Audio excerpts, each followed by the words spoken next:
Yes news morning തുടരുന്നു. സംഘ് പരിവാർ ശക്തികളുടെ വർഗീയ ഫാസിസ്റ്റ് അജണ്ടയെ ചെറുക്കുന്നതിനും നിയമസഭാ തെരഞ്ഞെടുപ്പിൽ NDAയുടെ വിജയം തുടരുന്നതിനുമായി ക്യാമ്പയിൻ നടത്തി വേക്കപ്പ് കേരളം.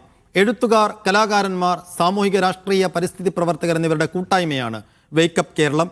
NDAക്ക് വിജയസാധ്യതയുള്ള മണ്ഡലങ്ങളിൽ പ്രചാരണങ്ങൾ സംഘടിപ്പിച്ച് ഫാസിസ്റ്റ് വിരുദ്ധ പൊതുജനാഭിപ്രായം ശക്തിപ്പെടുത്തുകയാണ് കൂട്ടായ്മയുടെ ലക്ഷ്യമെന്ന് മുഖ്യ സംഘാടക ഡോക്ടർ ഖദീജ മുംതാസ് മീഡിയ വണ്ണിനോട് പറഞ്ഞു.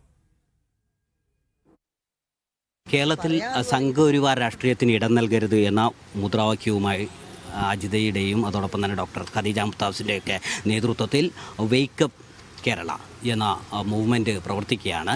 എന്തൊക്കെയാണ് അതിൻ്റെ പ്രധാനമായൊരു ലക്ഷ്യമായി? പ്രധാനമായ ലക്ഷ്യങ്ങൾ എന്ന് പറഞ്ഞാൽ ഇത് തന്നെയാണ്, വർഗീയതയ്ക്കെതിരായിട്ടാണ്. അതതിൻ്റെ പ്രഥമവും പ്രധാനവുമായിട്ടുള്ള മുദ്രാവാക്യം അത് തന്നെയാണ്. വർഗീയതയ്ക്കെതിരായിട്ട്, ജാതി വിഭാഗീയതയ്ക്കെതിരായിട്ട് ഒക്കെ നിലനിൽക്കുക എന്നുള്ളതാണ്. അപ്പോൾ അത് രാഷ്ട്രീയപരമായിട്ട് ആരെങ്കിലും അതിന് ശ്രമിക്കുന്നുണ്ടെങ്കിൽ അവരെ എതിർക്കുക എന്നുള്ളത് വളരെ പ്രധാനമാണ്. സാംസ്കാരിക തലത്തിലാണ് ഈ ഇടപെടൽ വേണ്ടതെന്ന് കൃത്യമായിട്ട് ഞങ്ങൾക്കറിയാം. പക്ഷേ ഈ തെരഞ്ഞെടുപ്പിൻ്റെ സമയത്ത് നമുക്കതിന് സമയമില്ല.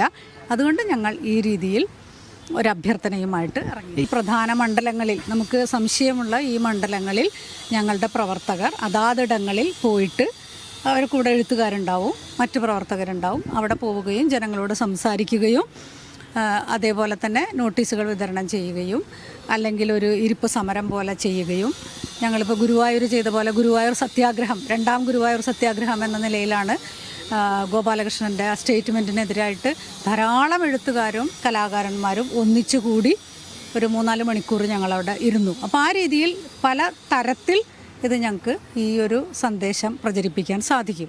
യുവാക്കളെ ഞങ്ങൾ ഇത്തരം കാര്യങ്ങൾ മനസ്സിലാക്കിക്കുന്ന രീതിയിലുള്ള പോസ്റ്ററുകളൊക്കെ ഉണ്ടാക്കുന്നുണ്ട്. എന്താണ് ഞങ്ങൾക്ക് ഈ ഭരണം വേണ്ട എന്ന് യുവാക്കൾ പ്രഖ്യാപിക്കുന്നു, എന്തൊക്കെയാണ് അതിന് കാരണങ്ങൾ, ആ രീതിയിലും ഞങ്ങൾ പ്രചരണം നടത്തുന്നുണ്ട്. ഇവിടെ സൂചിപ്പിച്ചതുപോലെ കക്ഷി രാഷ്ട്രീയ താല്പര്യങ്ങൾക്കൊപ്പം രാഷ്ട്രീയ സുരക്ഷയ്ക്ക് വേണ്ടി പ്രവർത്തിക്കുക എന്നതാണ് പ്രധാനമായും ലീഫ്ലെറ്റുകളിലൊക്കെയും നമ്മൾ കാണുന്നത്. കാസർഗോഡ് നിന്നും ഷഫീഖ് നസറുള്ള, മീഡിയ 1.